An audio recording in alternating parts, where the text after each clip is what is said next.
Jinggoy, ipapalit kay Zubiri. Yan po ang nakarating sa akin, sa ating lahat now. Bakit daw ipapalit si Jinggoy bilang Senate President?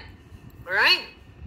So ayon sa ating mga informer, mga palangga, na-imbiyer na si Ahas, si Lisa Smugs at si Marcos Jr.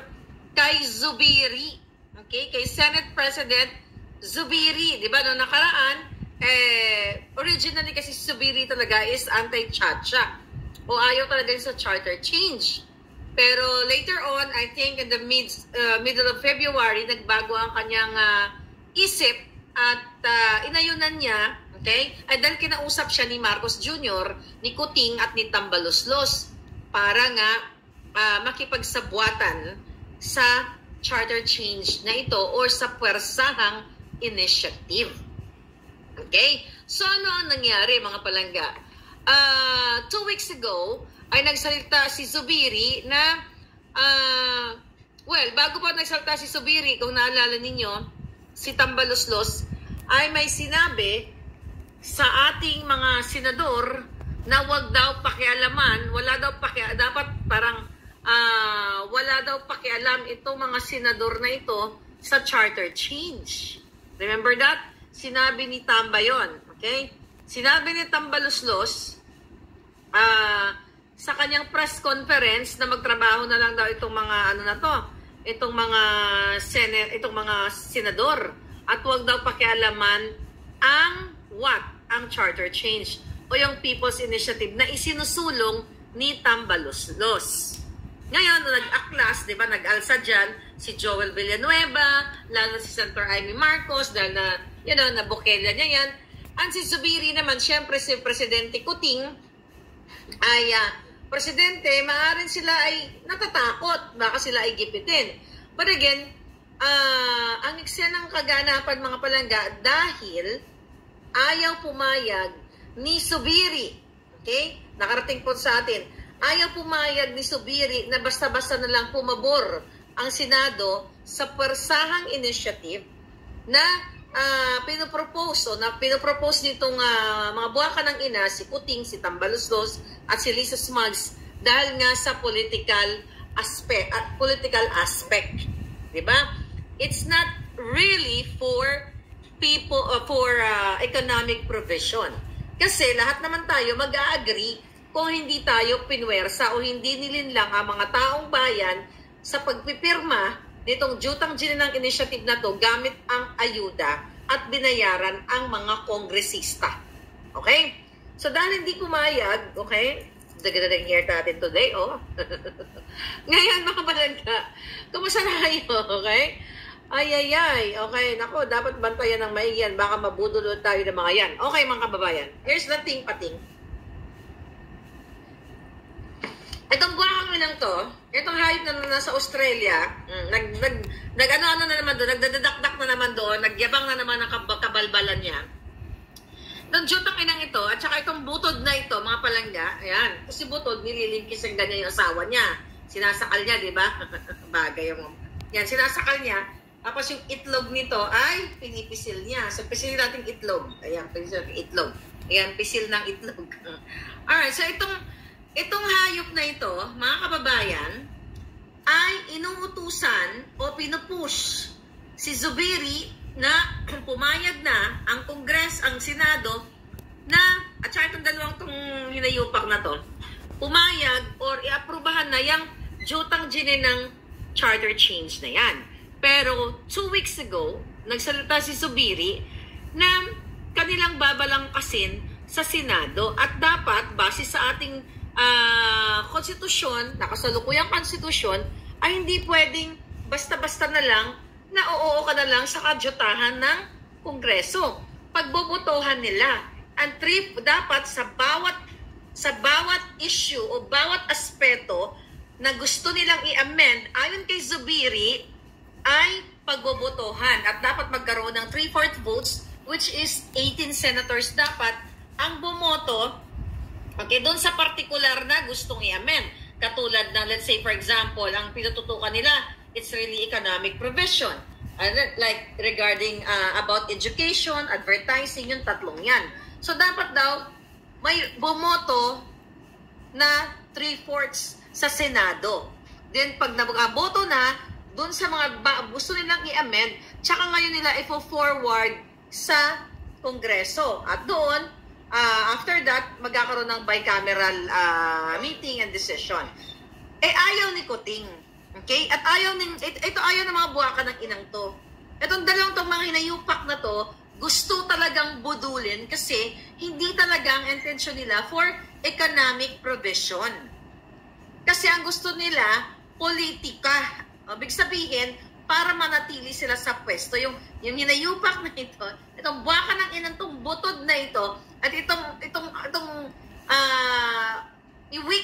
weakling, itong hinayupak na ito, itong dalawang ito, nagpupush kay Zubiri. Ngayon, dahil hindi pumayag, mga kababayan, si Dudong ninyo, okay? Anong eksena? Papalitan siya ni Jinggoy Estrada. Okay? Basta-basta na lang ba ganon? Okay? So, basta-basta na lang ba ang mga eksena ganon? So, dahil nga mga palangga, ayaw ni Zubiri, ito yung nakarating lang to sa atin at gustong ipa-inform sa inyo mga kababayan, yung gustong pwersahang initiative o charter change, itong buwaka ng inang dalawang to, wala ba si Itik? Si Tambaloslos, maka-order nga ng bonggang-bongga para kompleto na ang barkada. Okay, anyway, ang mga hayop kompleto na, no? So, mangyayari, si Jinggoy daw ang ipapalit. Ngayon, ano ang catch kay Jinggoy? Natatandaan ninyo na nung January, si Jinggoy Estrada, even though na-acquit siya dun sa plunder case niya, ay nakalaboso siya, na guilty siya dun sa kanyang case, one count of direct bribery at saka indirect bribery sa Sandigan Bayan.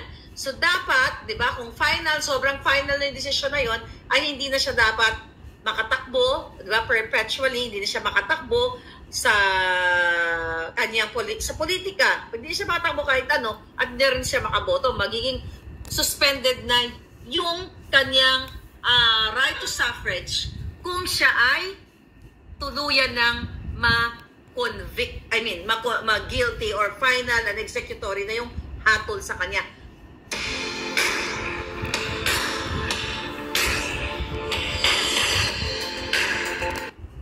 Kaso lang, doon sa Sandigan Bayan, kaya napansin nyo, nandiyan pa si Jinggoy, kasi nag-file sila ng motion, okay? O reconsideration. So, ano nangyayari? So, hindi pa, kaya napansin nyo, di ba, marami akong nababasa, bakit hindi nakulong si Jinggoy? Kasi mga palangga, nag-MR, nag-motion yung kanyang mga abogado, kaya hanggat hindi pa final, okay?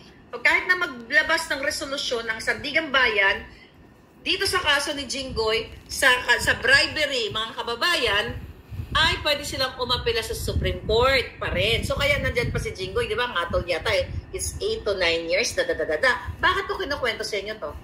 Bakit kailangan balikan natin na si Jinggoy Estrada ay, kakaba-kaba ngayon? Kasi, okay, inutusan siya, okay, sinabihan siya ni Kuting at ng mga alipores ni Kuting, ito ang eksaktong sinabi. Ayan, yung eksaktong sinabi doon sa mga nagpupush na palitan na si Zubiri. Execute the order while I'm away. Gawin nyo na, palitan nyo na yan si Zubiri at ipalit nyo si Jinggoy. At pag hindi pumayag si Jinggoy sa ganitong klaseng sistema na siya ang papalit para isulong ang Chacha, yung charter change, ay tutuluyan natin yung kaso niya. Now you know. Kaya putangin ng politika talaga to. Okay? Si Jinggoy ipalit nila para papayag si Jinggoy kung anong gusto na sabi ni Maris. Ayun na nga. Kasi, kapag si Jinggoy ay hindi pumayag sa kagustuhan ni Kuting at Tambaloslos, kaya dapat malaman nyo, dahil wala pa to sa media. Okay? Pinarating sa atin ng ating mga puting anghel. Okay? Let's call puting anghel na lang siguro. Kasi, ahas, puting ahas, famous na yung puting ahas, so okay lang din. Puting ahas kasi hindi nangangagat. Kasi dati nung bata ako, nakita ko ng puting ahas, hindi siya nangangagat. Hindi siya dangerous, so wala siyang venom. So okay mga kababayan, here's the thing pating. Ang catch, kaya papagdan si Zubiri dahil hindi makalusot ang jutang gininang Persang Initiative. Kung natatandaan ninyo, balikan natin ulit, okay, na sinabi ni Tambaloslos na walang pakialam ang mga senador sa People's Initiative o Persang Initiative nila. Kung di ba naman buwakan ng ina. So dahil hindi nagpapahawak sa liig ngayon si Zubiri, siguro kahit papaano, na-realize niya na sobrang pagpupush nito sa kanya, but tignan natin, kasi alam naman ng mga politiko, pwedeng magbago sa ngalan ng salapi, okay? Or pwedeng magbago sa ngalan ng prinsipyo o pagmamahal sa kapwa o sa bayan kung meron man. So eto, abangan natin, baka in few, kaya kailangan ma-intercept ng taong bayan para malaman ninyo kung anong kababuyan ang ginagawa ni Marcos Jr. na kunyari na sa Australia ang buwakan ng ina, pero may marching order, may utos na gawin nyo na yan habang wala ako. Para kunyari wala siyang kinalaman. Dead, parang labas siya sa mga issue. Pero siya ang nagjutos, mga palangga. Okay? So siya ang nagutos na gawin na yan, palitan na si Zubiri at ilagay si Jinggoy. Pag si Jinggoy ay hindi sumunod sa mga kagustuhan, tutuluyan natin yung kanyang kaso. Oh, baka kinakabahan na rin si Jinggoy ngayon, mga palangga. Diba? So now, okay. Ano ang eksena nyo today? Ayan, present ang mga hitad. Ma'am Lynette, thank you. So, mga kababayan, dahil nga, ang gusto ni Zubiri ay economic provision lang. Walang political amendment. Yun ang pinanindigan niya. Kaya naman, pinag-iinitan na siya ngayon, mga palangga. Alright? Pinag-iinitan na ngayon dahil itong buwakan ng inang kuting na tong hayop na to, na una, sinabi niya, hindi niya priority ang charter change. Diba? Sinabi niya, hindi priority ang charter change sa Chuchu. Pero ngayon, nagbago na ang kanyang isip kasi hindi naman actually nagbago ang isip niya. Nagsinungaling lang siya na kunyari, hindi niya priority ang charter change. Pero ang totoo, binudol lang talaga tayo. It's the same thing na sinasabi niya na, what? Ayaw niyang panghimasukan tayo ng ICC, mga palangga. Iyan ang katotohanan niya. Right? Support Timberland. Sino, Pastor Kibuloy? Today, nga may prayer rally. May prayer rally daw, palangga. Today, alas 4.